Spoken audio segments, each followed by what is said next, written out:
ఎప్పుడైనా స్వీట్ పూరి తిన్నారా? నేనైతే ఈరోజు స్వీట్ పూరి తయారు చేయడం కోసం అని చెప్పి ఒక 2 కప్పులు అన్నపూర్ణ ఆట అయితే తీసుకుంటున్నాను. రుచికి సరిపడా కొద్దిగా ఉప్పు అయితే వేసుకొని, ఒక 2 స్పూన్లు నెయ్యి వేసుకొని పిండంతటిని బాగా కలుపుకోవాలి.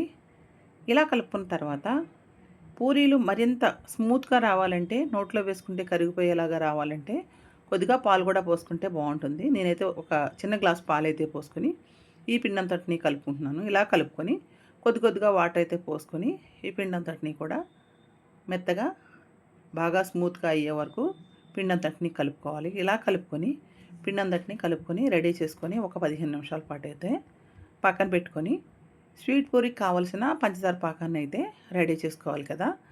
వేరే గిన్నె పెట్టి, స్టవ్ మీద వేరే గిన్నె పెట్టుకొని 2.5 కప్పులు అయితే షుగర్ వేసుకొని 1.5 కప్పులు వాటర్ పోసుకొని ఈ పంచదార పాకాన్ని అయితే రెడీ చేసుకుంటున్నాను.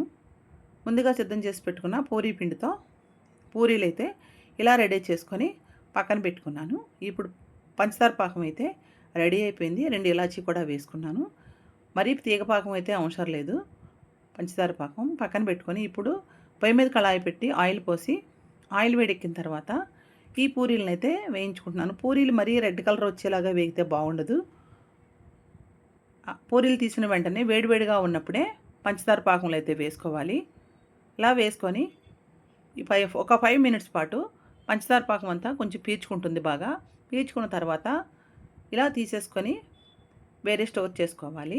చూసారుగా పూరీలు అయితే ఎంత బాగా వచ్చాయో, నోట్లో వేసుకుంటే కరిగిపోయేలాగా. మీరు కూడా ఒకసారి ఇలా ట్రై చేసి చూడండి.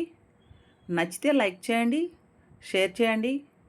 ఇప్పటి వరకు నా ఛానల్ సబ్స్క్రైబ్ చేసుకోకపోతే సబ్స్క్రైబ్ చేసుకోండి. Thank you for watching.